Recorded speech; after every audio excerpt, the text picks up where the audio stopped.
Check it out, we rapping for the Texans. Little bit in Crenshaw Bridge, we flexing. Houston rap style, we bringing the heat. Talking Texas football, nothing compete. Got the best podcast, the loudest in the game. Wednesday nights, 8 p.m. Remember the name. We talking draft picks, we talking defense. We break it all down, no nonsense. H-Town with the Run Show, live on the mic, talking Texas football. Every Wednesday night with special guests dropping knowledge, taking the stage. Oh, digging in Crenshaw Briggs, be holding it down in the H-Town, wiping it down. Talking touchdowns in H-Town. Houston culture, we holding it down. Talking news and rumors, keeping it real. No filter, we got the Texas appeal. In the Lone Star City, we're living it up. Talking all things Texas, we can't get enough. From the football field to the concrete jungle, we're ripping H-Town. Ain't nothing humble, bitch. Yo, what's the damn deal? Welcome to Texas Fan Battle Podcast. I'm your host for tonight, Crenshaw. We got the entire crew here tonight. We swarming tonight, baby. It's going down. Game week. We pumped. But let me introduce y'all to the rest of the crew. We got my boy, Mr. 713, Ruben up in this bitch. Talk to him. What's going on? I'm ready. Let's go. Ain't nothing much more to talk about, Indy. We're going to war. We're going to war in 4 days. Going to war, baby. And then we got my boy, Mr. Bo Diggity. Talk to him. Yo, y'all know the deal is, man. It's finally time. We here. It's here. And we got my boy, Kenneth, but he ain't no messenger. What's up? Talk to him.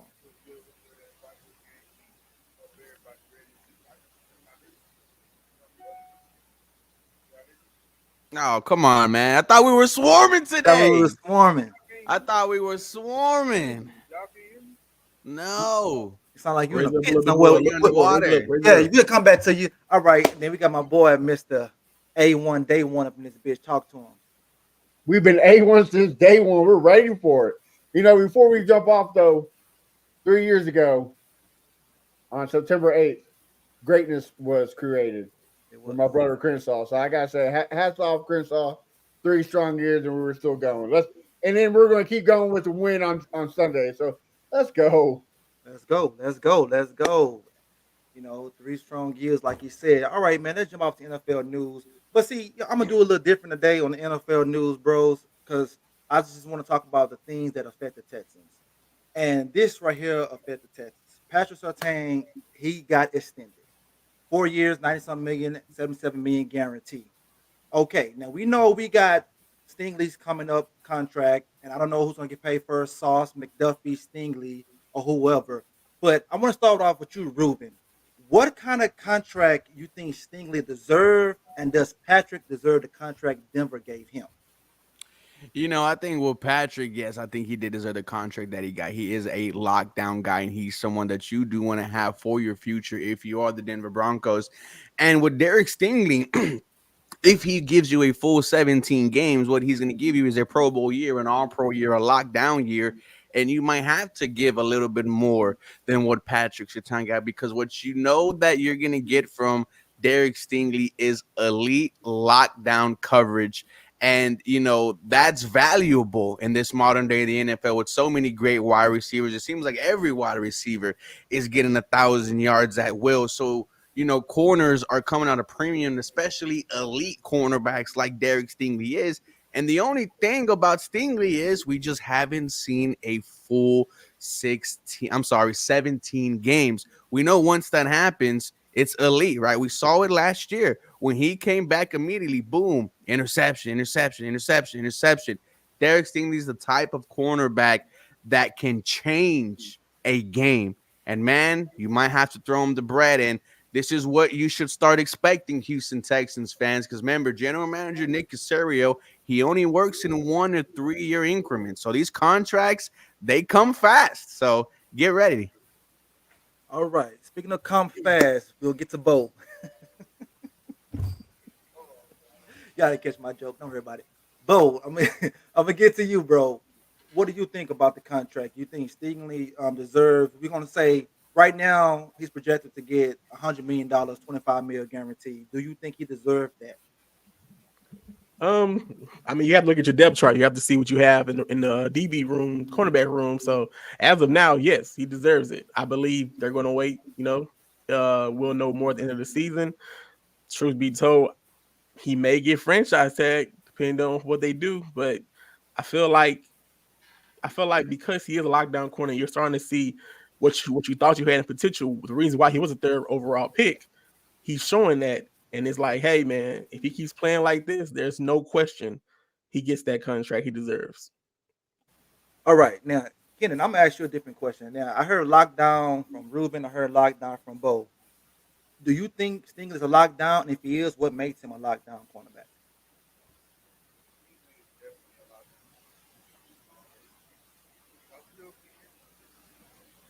Can y'all hear me at all? Yeah, we could hear you, but it sounds like you're underwater, bro. All right, we're gonna come back to you. Matt, same question. What makes him a lockdown corner, man, is just the gameplay. Look what he did against the Broncos. That interception, Russell Wilson. It looked like it was wide open. It looked like it was a touchdown. And out of nowhere, here comes Derek Stingley with a pick to kind of help us seal that game. Just his gameplay makes him lockdown corner. You seen it, like Ruben said. You seen it at the end of when he came back. Quarterbacks noticed, oh shit, I can't throw it that way because if it's not getting picked, it's getting defended. So that was makes him a lockdown corner. And he's what? This is year 3, year 4. So he's just getting better. So there's nothing but improve. And yeah, I'm not taking nothing from Steven Nelson, what he did the last couple of years, but he's old. He's kind of, you can tell Father Time has hit that age. But now you got a guy like Kamari on the other side that looks like he's a dog. Looks like he's a lockdown corner too. Man, it's going to help him even more. And then have a safety like Kevin Bullock. He's going to have a great year, and it's going to hurt our bank account big time. Okay, all right, I like and that. I had a question for you, Crenshaw, before we move on. Bud. Who gets paid first, Sauce or Sting? Well, technically, Sting and McDuffie should get paid first, and Sauce should get paid last because he has more accomplishments. In my opinion. Okay. In my opinion, yes. So it should be. So Sauce resets the market. He should recess the market. So McDuffie and Stingley should be next, and then Sauce. Okay. I like that.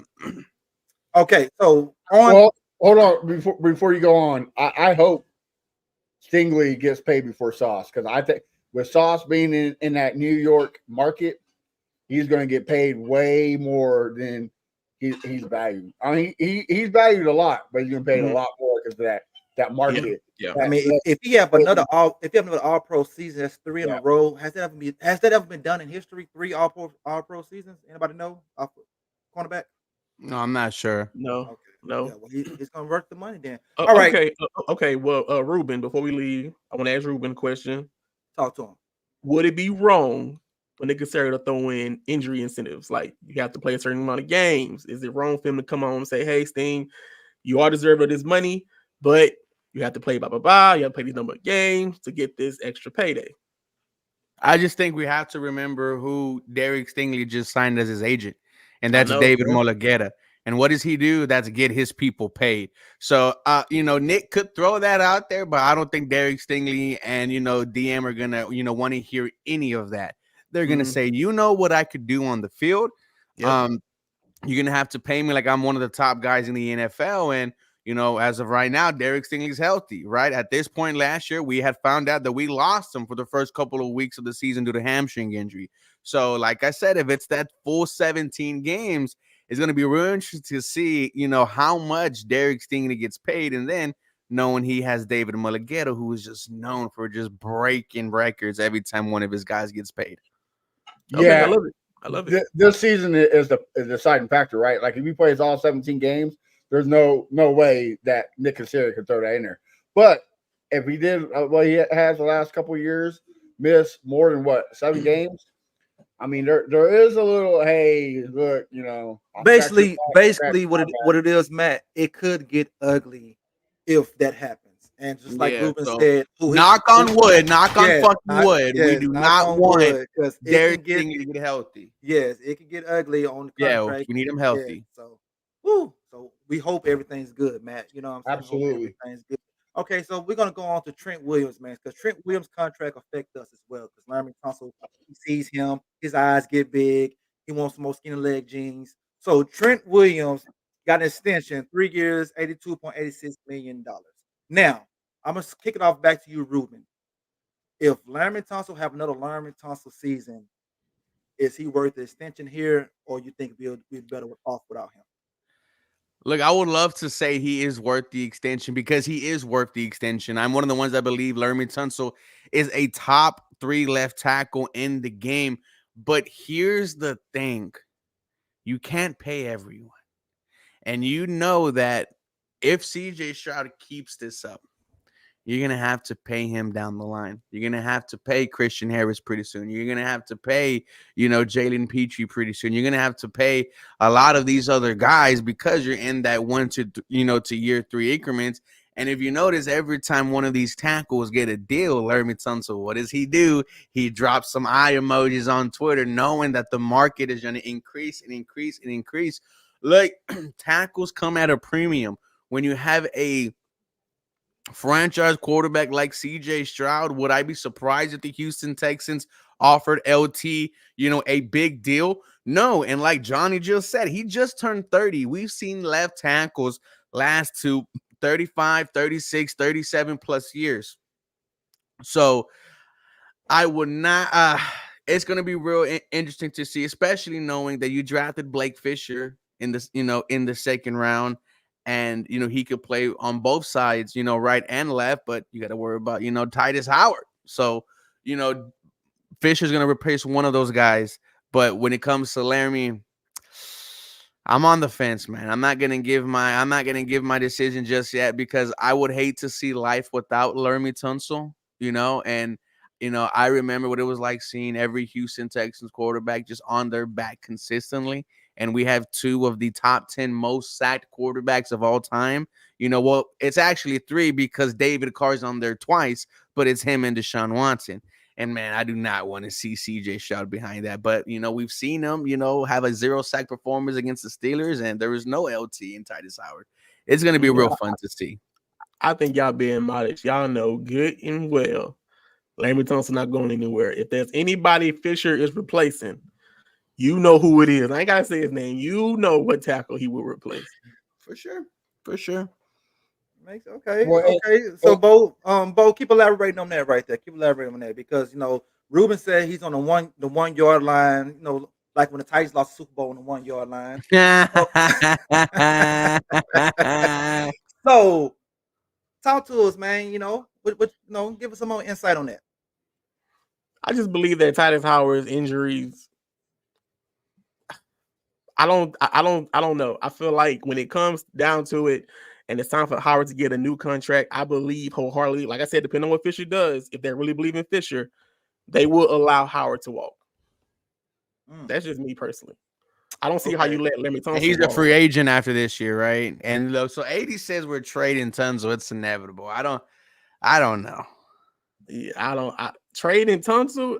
You have to. I mean, hey, we traded for him. So if we traded for him and we can let go with 2 first rounders, right? What was it? It was something crazy. Yeah. 2 first rounders. I believe he's still worth 2 first rounders because it's not that many great left tackles in the league right now, in my opinion. All right. So Matt, if they trade Tunsil, what kind of equity you need back? I mean, nobody's dumb as Bill O'Brien, so I don't think we're getting 2 first. So I mean, hopefully you get a first, right? But like, I can't remember who said it, but he's 30 years old. Father Time's undefeated, so his value is kind of going downhill. But I would disagree. How old is Trent Williams? Trent Williams is almost fucking 40. Trent Williams 36, and he's still but Trent Williams is a different breed, though. Bro, Laramie's a tier below Trent Williams. What are we talking about? Like Laramie is one of the best left tackles in the NFL. He plays every single. Oh, I'm sorry. Last year he missed the first start of the season, but what you could expect when you're out there is damn good pass protection. AD says 2 first and some change. When I see just don't 78, think I'm he's happy. making When that I see though. 78 out there, I'm happy. You get Granted, 2 no first, one bro. loves the I'm false screaming. starts, but But it is what it I is. agree with you, Ruben. Like he is up there, but he, like Crenshaw says every time he gets paid, he misses some games. He missed some last year. He missed some years before that. And let's not forget, he is the false start king. So I mean, people are gonna look. I don't want to trade him. That's All why right. he's drippy. He's too drippy, Matt. You don't see the fit. All right. At the end of the day, I say you still gotta live and die with Tonsil. So whatever the fuck he wants, we just give it to him. Yeah, I want him That's how I look at it. You know, because like Ruben said, he missed what was it? The first 4 games, Ruben? 4 games, 6? yeah. Okay, the first 2 games, how many sacks did we give up? 11. We were like, oh shit, here comes the David Carr era again. We were scared shitless. So yeah, we have, like Ruben said at the beginning, we got to protect him. Like no point about it. Like he's the franchise. I don't care if you keep him and Howard and make Fisher the swing tackle, whoever goes down. Nah, I think there's a plan for Fisher. And like Bo said, I think that he replaces Titus Howard, but you know, it would not surprise me if Blake Fisher would line up soon or in the future at left tackle for the Houston Texans.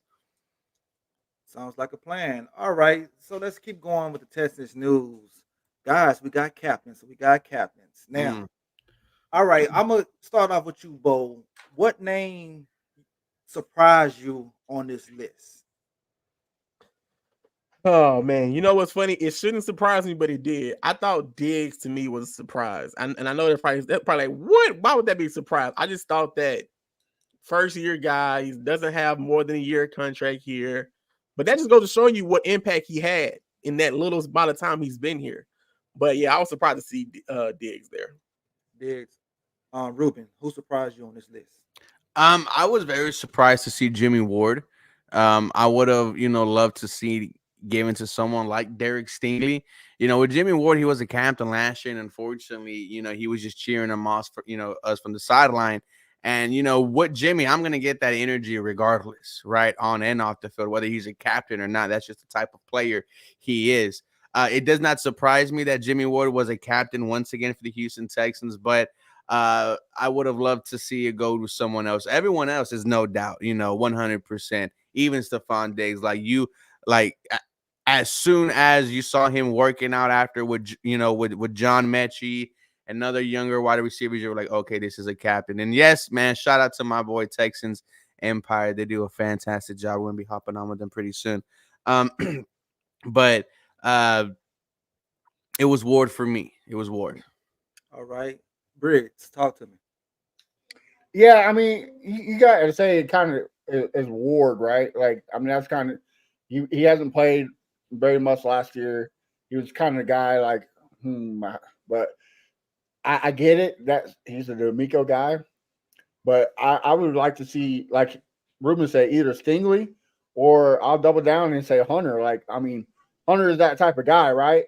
He's been a captain everywhere he's been, so I'm kind of surprised I didn't get to him. But hey, at the end of the day, I trust D'Amico what he's doing, what he knows. So I'm okay with it. Mm-hmm. Okay, and it's Ward for me as well. I was surprised by him because he hasn't done shit since he's been here. So I'm just saying, I was keeping it 100. I think it makes sense, but at the end of the day, we all know Ward is D'Amico's guy. He's a D'Amico guy. Yeah, he's a D'Amico Aziz guy. is D'Amico's guy. Exactly. So it's like you had to pick one. I don't think they'll give it to Petrie. I feel like Petrie had it last year, I believe. Mm-hmm. I don't think he's not going to get it just because I guess they're trying to figure out their relationship, what's going on there. But I think Sting would have got it, but he's not a talker. He's not that much of a rah-rah type guy. He just go out there, he does his job. It's very, I don't want to say he's quiet, but he just button up, do his job, and that's it. But like you said, Jimmy Ward's gonna bring the energy. He's in the middle of the huddle every game. He's getting fired up. He's D'Amico's guy. It's perfect storm to be a captain. All right. Okay. Before we move on, I want to give a shout out to Hawaii Texans fans.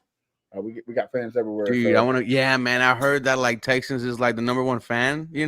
Team down there. Because our boy Oh, that's Kaimi. the man. I didn't know that. That's dope. Hell yeah, yeah, that's Shout dope. out to them. so Okay, that's dope. Kenny, is your volume working now? Can y'all hear me? Yeah, there Hey, you go. We Oh, got him. We got okay. him. All All right. right, because I saved this next one particularly for you, so I'm glad you back. I'm glad you back. I know All that right, way he going. you already know where I'm What's going. going on? dude, I You want to already go to know where I'm going. Hawaii. All right, all right. Davis Compton Mills got extended. So, Kenneth, talk to me. I know wherever you was at in the world today, did you jump up? You did a backflip? You did a cartwheel? I mean, how was you when you heard this news today, bro? Talk to me, man. Um, I was happy that happened, but it's 1 year extension. Like you said multiple times, you think he's gonna end up wherever Bobby goes. So I think that's just an extension. You know what I'm saying? Of course, we know Case is not the backup, so we ain't worrying about Case for the rest of the year, and not gonna extend him for next year either. So yeah, I'm happy Mills got his 5 million, not much. Backup quarterback, definitely happy he's Not CJ backup much. quarterback. 5 mils. That's a nice little hit, nice little piece of change. All right, Ruben, what did you feel about this contract extension, bro? Because I feel like, me personally, I feel like he could have got more. He could have waited and got more, but it's something that he likes here, man. Something he likes here. Talk to me, Ruben. I actually like this, and Davis Mills has a special place in my heart. I went from talking about him being a potential starting quarterback for us to, now him being the backup for the Houston Texans. I would not mind Davis Mills being the long-term backup for this Houston Texans team. He's in another year of this Bobby Slowick system, so I think he is the perfect backup for this guy. I would actually trust if he had to come in, and take a couple of snaps. He's going to be starting week 18 when the Houston Texans are resting all their starters because we've clinched the high spot in the AFC. But, shout out to Davis Mills, shout out to Mama Mills. And you know who else we have to shout out? We have to shout out Mills Mafia. They survived another year. And I like what Kenneth said, following Bobby Slowick, right? So here through the 2025 season, shout out to Money Mills. Like Crenshaw said, he probably could have got more, in the offseason. So he's the backup here. I like that. Shout out to him. All right, shout out to Mills Mafia. Like you said, y'all survive. I know. I mean, I didn't think I was gonna survive this long, but hey, we here, man. So, like AD says, like a cockroach, he won't die. He won't die, man. No matter of fact, he's the flying cockroaches. I don't know if y'all remember them flying Dude, I motherfuckers. see that. I start screaming. I All want right, none of that. all right, man. Let's go off to the game this week, bro. Texas 2.5 favorites over the Colts. The Colts ain't won a season opener in 10 years, bro. And we want that streak to continue. Okay. Now, I don't even want to talk about that, bro. Don't even bring that shit up, dude. No hey, curses, none of that. I don't want to hear but that. it's gonna they talk about it. They talk about it this whole week. It's been coming up, man. It's been coming up. All right, Ruben, give me the keys to victory. Keys to victory one, make Anthony Richardson a quarterback. We know how special he can be on the ground. Him throwing the football during the preseason, it was up and down, and you could say it did not impress you at all. So for the Houston Texans, the key is to make him be a quarterback, stop the run. You have three new starters on the defensive line: Lorenzo Fatukasi, Mario Edwards Jr., Daniel Hunter, and then it does sound like Will Anderson Jr. is going to play. So the Colts are playing, kind of an entirely new Houston Texans defensive line. I know my boy Matt's up there stressing, man, but don't worry, dude. We'll take it. We'll take it from here. Stop the run. It's easier said than done when you have one of the best running backs opposite of you in Jonathan Taylor. So it will be a tough task for the Houston Texans. I don't think they're going to completely shut out JT, but they're not going to run for 150 yards on us. And, I really think this is, a game where the Houston Texans defense will be talked about after for, the way they played. And you're going to see, hear people say, we've been excited about the offense, but look at what the defense did. So make him a quarterback, stop the run. Those are some of my keys to the game. All right. So, Bo, all right. I'm gonna ask you this question. So AR, I believe this Sunday is his 17th career start since high school. Bro. Since high school. Last year, last game, JT damn near single handedly beat us. If he was in the last play, I believe they would have beat us because he wouldn't drop that damn ball. Who are you more scared of, JT or Anthony Richardson? This for you both. I'm more afraid of JT, honestly. The reason I'm gonna say Yep. that is just because our linebackers, man, I need them to The finish proof is in the plays, pudding, wrap right? up. Like he destroys us Yeah, single-handedly like all the time. Pause. finish the tackles. Don't arm tackle that man. Make sure you're in the right gaps. Play sound defensive football and work as a team and swarm to the ball. That's why I'm more afraid of JT than Anthony Richardson. It's like Ruben said, if you make Anthony Richardson stay in the pocket and throw the ball, you can win that game. That's basically what you got to do. Spy him, keep him in the pocket, make him throw the ball, make him read the defense, which he doesn't want to do. He wants to go to his first read, make him read the defense, play sound defensive ball, and just wrap up JT. Just don't arm tackle him, finish the plays, and I feel like you win the game. All right.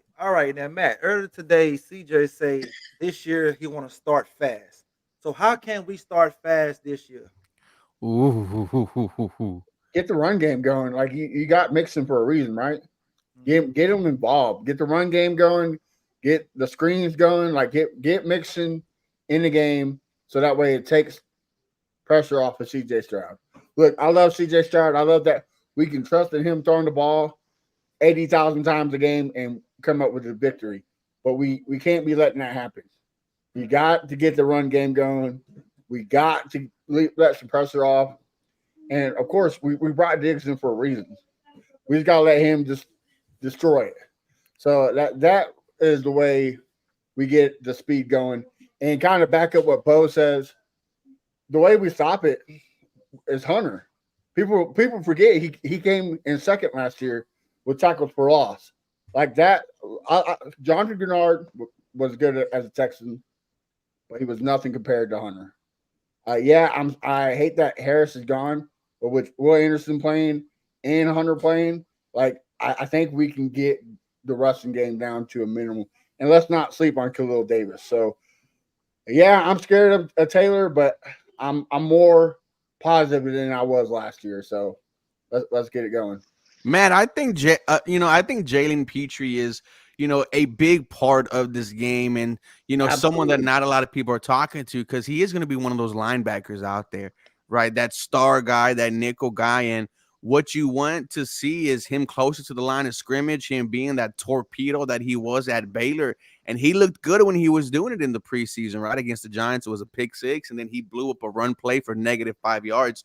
When you have a running back like JT, and when you have a running quarterback like Anthony Richardson, it's best to put them in second and long, third and long situations. So I think Jalen Petrie is going to be, a real key to this game. And, if he balls out, dude, it's going to be looking good for this defense.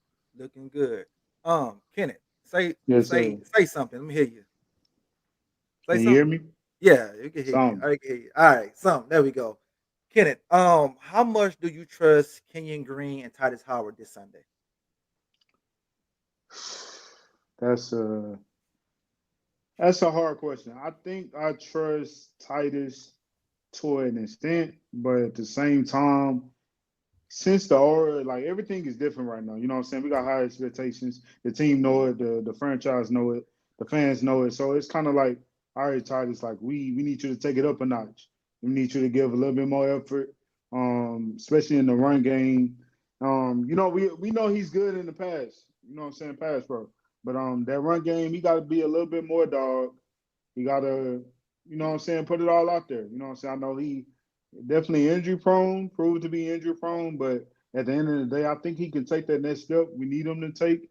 And as far as Ken, like I don't think it may be a little pressure on him, but I don't think he should have that much pressure. Like I feel like he's been taking the right steps this whole training camp. He hasn't looked that bad. Of course, like certain areas he got to get better, but at the same time, he didn't have his left tackle, you know what I'm saying, Laramie Tunsil next to him. So maybe that can be the reason why he looked the way he looked a little bit at times in the preseason. But at the end of the day, I think Kenyon gonna take that next step. We know he's great in the run game, and we definitely gonna need him for that. You know what I'm saying? We gonna need that because we do need the run game to go like Matt said. So yeah, I think overall Titus, I'll give him. I think he's gonna have like a C plus, maybe B type of season. And I think Kenyon will have like a C plus or maybe C minus type of season. Okay, so if the O line is as advertised, Bo, does CJ touch the ground? Does CJ touch the ground? Yes, like basically a sack. Basically a sack. Yeah, yeah. You got Buckner, you got the Latu kid, you got Zaire and EJ ready foaming at the mouth apparently because they've been waiting for this for a long time. Talking a lot of shit. They scheme up a lot of good blitzes, and it's sometimes I don't know why. Because if you watch the game last year, the game before the playoffs, we always don't account for the blitzer on the end. I don't know why. I don't know what they be telling each other on the offensive line. I don't know if they don't be talking and communicating, but it's always somebody free blitzing on the edge. So he may get sacked 1 or 2 times just because offensive line doesn't communicate.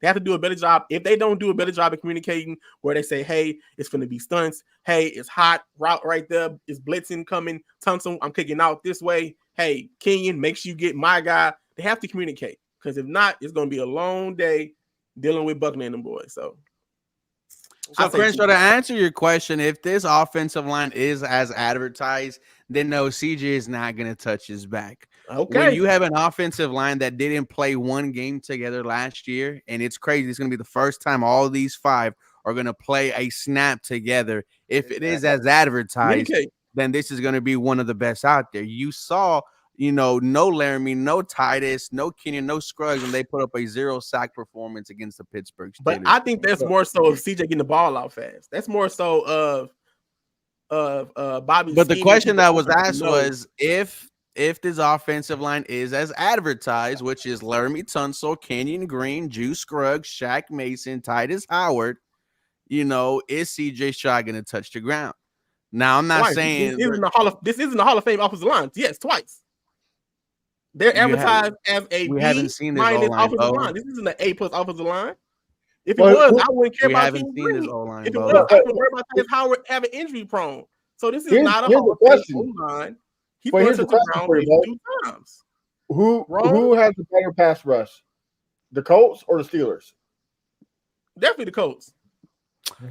Oh my God! Really? Oh my God! The Colts have a better pass rush than T.J. Watt and Alex Highsmith. Are you serious? Talk to us in the comments. Are you serious? They didn't play T.J. Watt or Henry or the other guy. What's up? What name? Highsmith. If you talk about the preseason game. They played before, bro. They played those guys weren't the starters. They played week 4. The starters. Yes, starters. Steelers are better, but what they saw in the preseason, that's not what you'll see in the real season. Well, right. I'm talking about last year. What are we talking about? But so you what I'm saying is you're right. But you were right. Bo just said that the Colts defensive line is better than the Steelers. That's what he said. I think you speaking of the preseason Steelers defensive line. No. You talking about last year's? Last year's. They were shilling themselves. They didn't care about that season. But see, oh my God, you're right. But I agree with you that the Steelers had a lot. The Steelers game had a lot to do with Bobby Slowick. Okay, that's the same thing this year, but now he has more offensive weapons to come to the line. So y'all telling me right now. So y'all telling me right now he won't get sacked not one time. That's not what the question was, bro. That's what you're telling me. That's not what the question was. That's not what Crenshaw asked. If the offensive line is as advertised, okay, timeout. What do we advertise this offensive line as? You go first, Ruben. What do you grade this offensive line?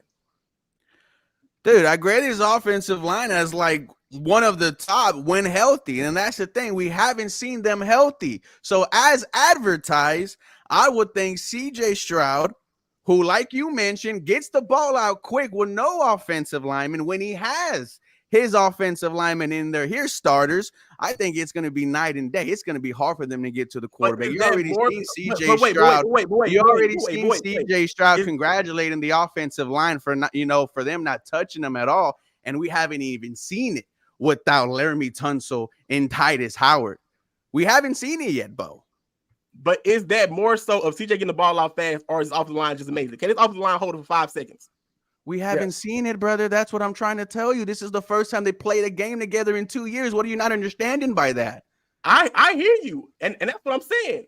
Because they haven't played No, you don't. No. Because they haven't played together in 2 years, how can you say they're going to be great? Crenshaw said if they live up to as advertised, which is what the question was, Bo. I don't know what as advertised is, Ruben. Okay. All right. Let's move on then. All right, let's move on. I like the back and forth. I like the back and forth. It's good. All right, so let's clip that part where he says the Colts D-line is better than the Steelers, man. You know, because none of the comments agree with that whatsoever. It's not so much the D line. It's the way they scheme and they blitz. They're going to get to CJ better than the Steelers did. We saw that last year. You may have a point there. We definitely gonna see. As far as the D, I see what you're saying though. The coach is very creative in getting to the quarterback. They love the blitz cornerbacks. They love the blitz the linebackers. I get that. But as far as D-line, I'm more talking about okay. If we stay in the front four, of course, Steelers, no brainer. But I'm saying it's getting to CJ. The Colts do better getting to CJ. Here's the thing, though, and this more deep because at the end of the day, like the D-line does dictate how the back end is going to be, and the Steelers back end they really just got Fitzpatrick. The rest of them dudes is, you know what I'm saying? So at the end of the day, I can see kind of similar situation when it comes to the Colts, even though they can be creative, but at the same time, it's more weapons. We're going to be fully healthy. So, you know what I'm saying? It's looking good. Nobody got no nicks or nothing like that. The whole O-line, the starting O-line is going to be there week 1, unlike last year. So, and you know what I'm saying? Unlike week 2 as well. So, we're going to see the Colts with our O-line and even the last game last year, going into before the playoffs, we wasn't fully healthy. So I don't know. We're going to see. We do got to see. All right. Okay. All right. So I got one for you guys. Okay. So I looked at the depth chart and we got Cam Akers as running back 4. Casario said that Pierce was dealing with some off-the-field issues last year, but doesn't justify how ass he has been. So, do you guys believe he should be running back 2, or Cam Akers is right at running back 4? I'm starting off with you, Mr. Ruben. No, I think he has to be backup running back. I think what he showed you since he's been here is that he can make plays. And once again, this is someone coming off of a torn Achilles, and he looks this good. And with Dameon Pierce, it looked the exact same as last year. And I'm tired of seeing this 1 yard, this 2 yard, this no yard gain. Akers is the backup running back. I think this conversation needs to be put to bed. I would be kind of upset if Joe Mixon comes off the field and the first running back to come on is Dameon Pierce. And I'm a big Dameon Pierce fan. I hope he figures it out. But what D'Amico Ryans told his young guys is, I'm not waiting for you. And I'm having that motto for the rest of the team. I'm not waiting for you, Dameon Pierce, to figure it out. If Cam Akers could come in and cut off a dime and understand this blocking scheme, and which he looked like he did all preseason, then I'm going to have to go with the hot hand here. It's nothing to DP, but you have to go with the hot hand. All right. Kenneth, what you think? Bro, I was so frustrated when I saw that and yesterday, and I was just like, man, this can't be so. Like, I know the depth chart is never – sometimes it's not accurate, you know what I'm saying, when it comes to running backs or, like, as far as, like, the lineup. But then when I saw them going through drills and I see, you know what I'm saying, Joe, then I see DP, and then I see 33, the backup kicker, and then I see Akers. And I'm just like, yo, what are we doing? Like, I understand it was preseason, but at the end of the day, this man can make things shake even if the O-line don't do what they supposed to do. He can make things shake. Like, it's like I don't know what's going on. Like you said, Crenshaw, maybe DP got he got something on he got something on him. D'Amico or he got something on Nick. I don't know what it is, but it's a no-brainer. This is just not his scheme. Now, again, you want to still try to work him in there. I get that, but at the end of the day, if like Ruben said, if Joe go off the field and the first person coming on the field is DP, I'm gonna when be he's pissed, walking bro. off, bruh, like we already went. Go back to last year. We forced this man to be a running back one for how many weeks, and then they finally realized probably week 6 or week 7 that Devin Larry has it right. Singletary, you know what I'm saying? Devin Singletary is running back one. Like it took them long enough just to figure that out. Like I get it. He had a good rookie season, but it was a different type of scheme. So I mean, we know what Devin did in Buffalo. I'm not saying he was just great, but he's a good running back and get you good production. So it took them a while to even understand that Devin was running back one and Pierce is behind him. But now we finna go through them forcing him to be running back two. I don't know, man. I'm trying not to get too much into it. I just hope it don't mess up our flow. Like don't bring that man in and then mess up our flow. I got it. Crenshaw, Larry's right. That Yeah. that tweet is 100% correct. I think D'Amico might try to force feed us Damian Pierce the first couple of weeks to be like, you see, I Kinda like told he did you, last I year. told you, like he just needs to be behind the offensive line.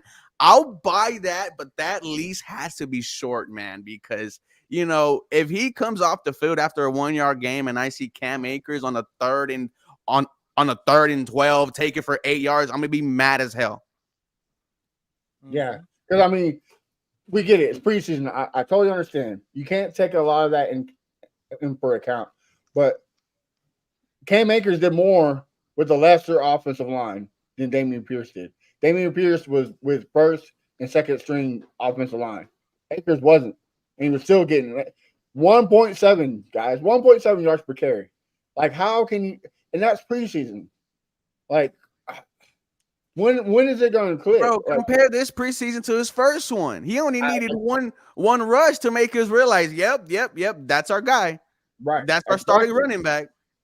Yeah.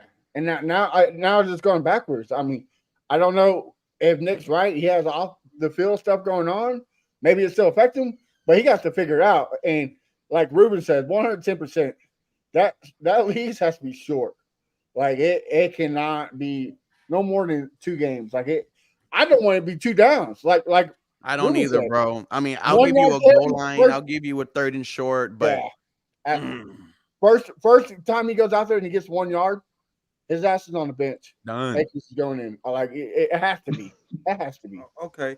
All right. So, Bo, since this is Mitch's first, live game with us, how much of a workload are you expecting from him? You know what? Not much. I think they're going to attack the air more than run the ball this game. If I had to give it maybe percentage wise, Mixon might be. Is this a lot? 15%? That's not a lot, right? 15% offense. I feel like that won't be a lot. 15 to 20% pass and running. 20 sounds like a lot now. Yeah, 15. I don't think he's 15%. gonna. They saying I saw that tweet that they saying they're gonna put a lot of workload on him, but I don't see that happening. There's no need for that. Just keep the balance. Yeah, It's gonna be heavy passing. Heavy passing.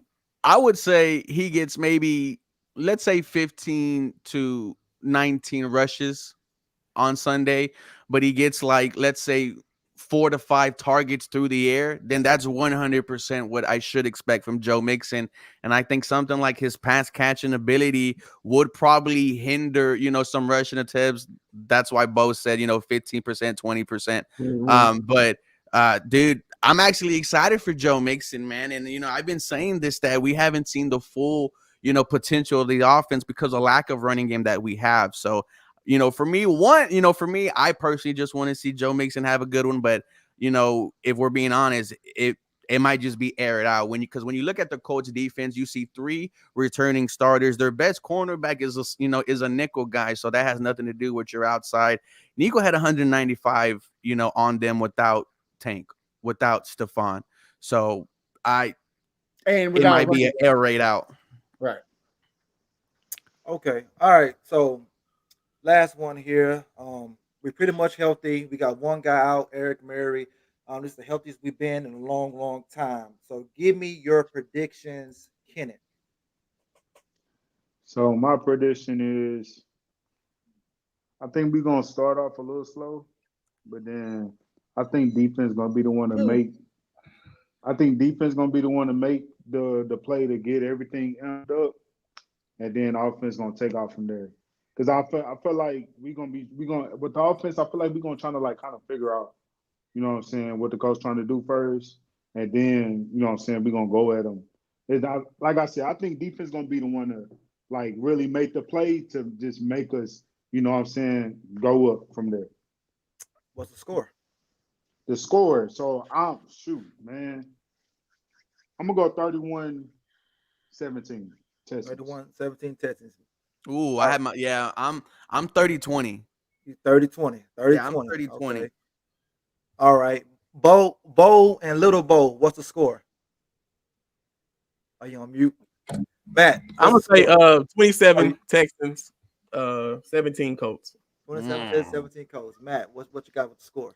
Man, I hope the game goes y'all's ways, not my way. I think it's gonna be a shootout. I'm gonna say 34-31. Dude, God what? damn, How is it a 34-31. shootout? Now, is it because of AR's arm or No, is it I think the Is like it matchup might is be it different, man. turnovers? bro?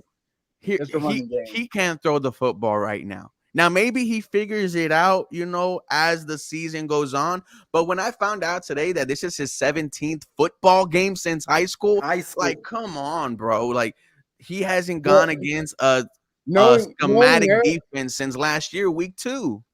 knowing Anthony Richardson, he's probably gonna get hurt in the sixth play, and then Joe Flacco's gonna come and just air out on us again, like he did in Cleveland. So I mean, that's a possibility. But it's week one, fellas. Like at the end of the day, we don't know nothing. We won't know what any team is until about week 5. So anything can happen. So that's why I'm saying it's gonna be a shootout because we've been here before. The I'm Colts. gonna keep it a buck. If it's a shootout, what you saying right now? Joe Flacco better come in the game.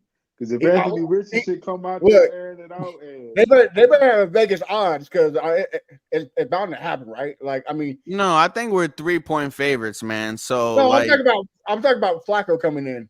There's got to be odds because I mean it's history. Like I hope the best for the dude, but the history shows it, man. He just can't stay healthy. So I think we will see Joe Flacco Sunday. All right. that'd be Well, crazy. I got the score 30-17 Texans.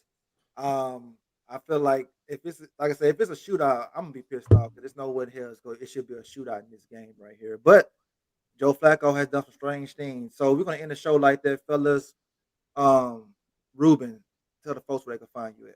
Hey man, just find me at 713 Houston Sportcast. We're trying to get to 13 subscribers by week 1. We're a bit away, but a small push might get us there. And then this Sunday, we will be live streaming the game here at the crib. It's going to be me and the boys cracking a few back, having some great times. And make sure you catch me after on the post game on Bleach Report. Man, football's here, boys. Let's freaking go. I can't wait. All right, bro. Have a good one. All right, Kenneth, tell the folks where they can find you at. Y'all can find me on Twitter at Messenger_Keno, YouTube and Instagram, Kenneth the Messenger.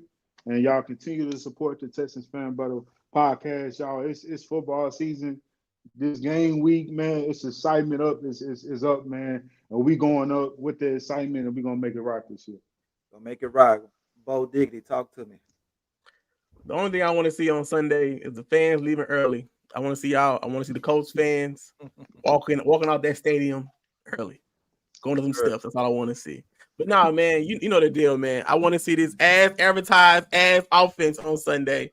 Well, my quarterback, CJ Stroud, does not get sacked once. But you can follow me at Bo Diggity 713 and all socials. That's TikTok, Instagram, YouTube, Twitter. Shout out to the Fan Battle Podcast. We going up. We're going up. Matt, talk to me. Yeah, man, I got everything cooking on A1 Day One Texans. Find me there. And if you haven't noticed, we got some merch online. So go out there, support us, buy some merch, some good shirts, some custom tees. So support the Texans and the podcast by going and getting some merch. All right, you can find me at Fifth Ward Crenshaw everywhere. Sunday, I will be at Taqueria Ronda's with my boy Ultimate Fan watching the game. That's 231 FM 1960 West. So that's where we're gonna be at Sunday watching the game. Everybody know who the Ultimate Fan is. He got the Ultimate Warrior face mask. Y'all know who the hell he is. Ooh. Steve. We talking about my boy Steve. So we're gonna be there Sunday watching the game. I ain't buying y'all shit, but you can come. So other than that, be out, baby. Yo, check it out, we reppin' for the Texans.